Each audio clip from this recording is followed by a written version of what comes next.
दर्शितं येन तस्मै श्री गुरवे नमः। ॐ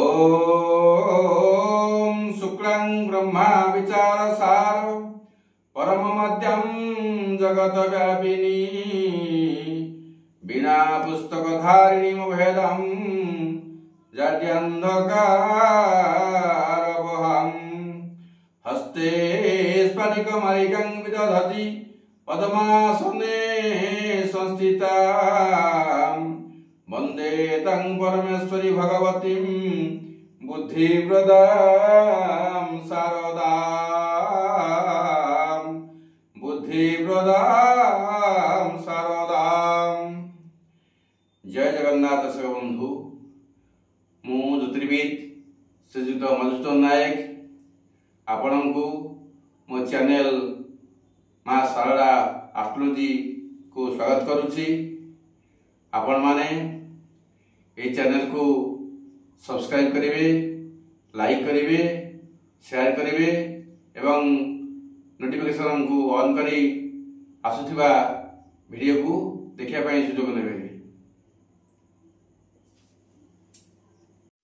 तबे आसंतु आज जानिबा आजिर पंचांग और राशिफल एवं प्रथमे जानिबा आजिर दिन विषय एवं परे आजिर राशिफल कौन अच्छी द्वादश राशि जानिबा। तबे आसंतु आजिर दिन विषय जानिबा। आज दिन आज होची 2025 मसीहा अक्टोबर मास 7 तारिख मंगलवार। सौरमान कन्या 21 दिन और चांद्रमान आश्विन मास शुक्लपक्ष पूर्णिमा सकाल 7 घंटा 57 मिनिट पर्यंत भोग करुच्ची। आज कार्तिक व्रत आरंभ होची। आज माँ मौसी माने पुरी ठारे जाई से माने हविष्यान्न करी कार्तिक व्रत आरंभ करछंती। आ रेवत नक्षत्र और मीनचंद्र रात्र 1:54 पर्यंत भोग करुच्ची। आज मकर राशि घातबार रोची और धनु राशि घात चंद्र रोची। आज मृत व्यक्तिर एक पाद पुष्कर दोष, फल कृषि और संतान हानि। आज निषेध खाद्य आमिष दिवा 7 घंटा 57 मिनिट पर पानी कुखार भोजन निषेध। परे मेष ठारू मीन पर्यंत द्वादश राशि राशिफल जानिबा। राशिचक्र प्रथम राशि मेष राशि। आज आपण दिनटी शुभंकर हेबो। पूर्वर रही समस्त बाधा दूर हेबो। कर्मक्षेत्र में शुभ अर्जन करेंगे। वाणिज्य व्यवसाय लाभ हेबो। शुभ रंग लाल, शुभ संख्या 9।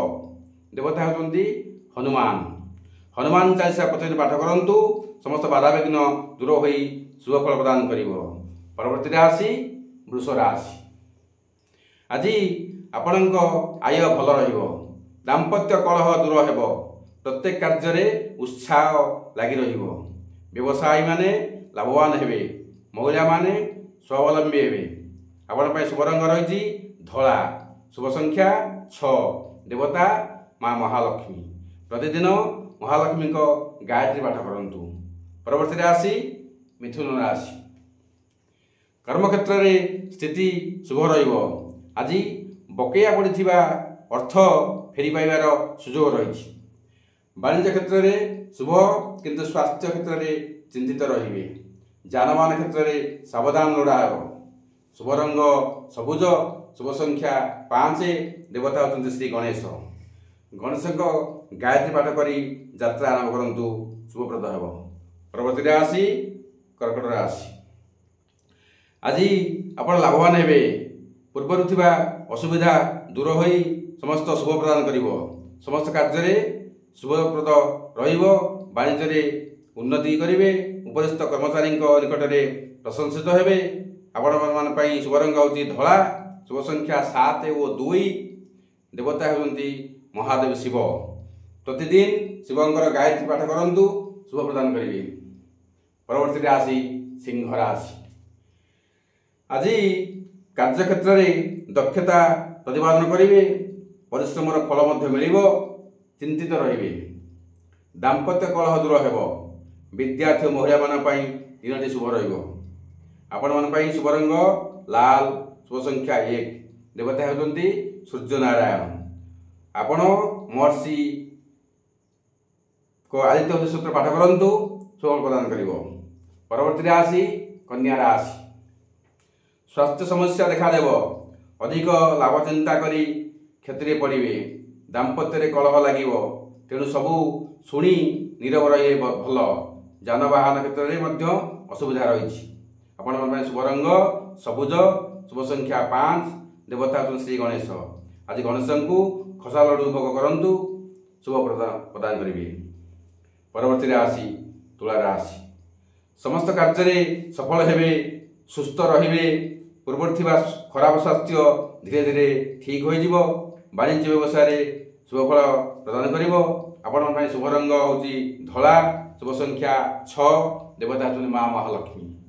माँ महालक्ष्मी को गायत्री पाठ करंतु, शुभ फल प्रदान करेंगे। परवर्ती राशि बिच्छा राशि। कर्मक्षेत्र में मार्ग प्रस्तुत रहिबो। आदि दाम्पत्य सुख लाभ करेंगे। प्रतिरक्षा क्षेत्र में शुभ फल प्रदान करेंगे। आपण माने शुभ रंग होती लाल, शुभ संख्या 9, देवता महावीर हनुमान। हनुमान को गायत्री पाठ करंतु, शुभ फल प्रदान करेंगे। परवर्ती राशि धनु राशि। आज प्रत्येक क्षेत्र में शुभप्रद रहिबो। समस्त बाधा दूर हेबो। दूर स्थान को यात्रा करि पारंती। व्यवसाय माने सफल हेबे।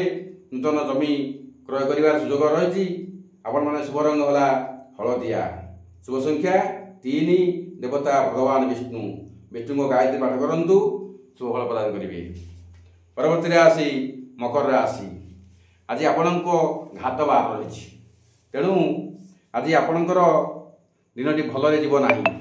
कौन सी कार्य तरबरिया भाव निष्पत्ति नियंतु नाही। आपण स्वास्थ्य खराब हो पारे। आपण मान शुभ रंग होला कला, शुभ संख्या 1, देवता महादेव शिव। शिवं को गायत्री पाठ करंतु एवं कला गाई को दुब और चाल खाइबा दिंतु। दिनटी शुभंकर हम। परवर्ती राशि कुंभ राशि। स्वास्थ्य अवनति घटव, अଯଥା कलह हो पारे, व्यवसाय रे हानि हो पारे, महिला माने विरक्ति प्रकाश करेंगे, विद्यार्थी मान पाठ पढ़ार विघ्न घटव। आपण मैंने शुभ रंग होला कला, शुभ संख्या 8, देवता भगवान शिव। आज आपण काऊ को तंडुल दान करंतु, शुभ फल प्रदान करेंगे। परवर्ती राशि मीन राशि। धार्मिक कार्य जोग देवे, नूतन नियुक्ति पाई पारंती। शारीरिक और मानसिक क्षेत्र में सुस्थ रहिबे। मातृकृपा लाभ हेबो। विद्यार्थी माने तांकर ज्ञान पराकाष्ठा देखेबे और महिला माने धर्म कार्य लिप्त रहिबे। आपण माने शुभ रंग होला हलदिया, शुभ संख्या 3 और 7, देवता श्रीमन नारायण। नारायण को गायत्री पाठ करंतु, आपण पई शुभ फल प्रदान करेंगे।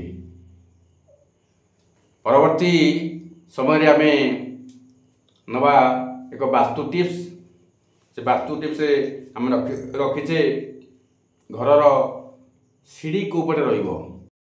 तबे आदिर वास्तु टिप्स आम रखीचे घर सीढ़ी को रहिबो, ताहा आलोचना करिबा। प्रथमे आम घर करूचे सीढ़ी की केबे पूर्व पटे नवा नाही। सीढ़ी केवल पश्चिम पटे रहिबो एवं हमर दक्षिण पश्चिम हो ना उत्तर पश्चिम हो सीढ़ी रहिबो। आ सीढ़ीर स्टार्टिंग रु आमे राइट साइड जिबा, क्लॉक वाइज जिबा। आ प्रत्येक सीढ़ी अजुब संख्या हेबो। केबे भी उत्तर पूर्व कोण रे किबा दक्षिण पूर्व कोण रे करंतु नाही, जा फल रे आपण कर्ता देवालिया हो जिबे, ते उन्नति करिवे नाही, मानसिक स्थिति ठीक रहिबो नाही। तेणु करी आपण सब बेले दक्षिण पश्चिम कोण रे किबा उत्तर पश्चिम कोण रे करंतु एवं सीढ़ी सब बेले डाहान को बुलिक जा पई चेष्टा करंतु। बाम पटु जाई डाहान को जाई ऊपर को उठबे, एटा आपण पई मंगल हेबो। तबे या परे आमे शेष रे एति कहबो जे आपण हम चैनल को सब्सक्राइब करंतु, शेयर करंतु, लाइक करंतु एवं नोटिफिकेशन बेल को ऑन करंतु। जय जगन्नाथ। आपण दिनटी शुभंकर हो, मंगलमय हो। ରହିଲି, ନମସ୍କାର।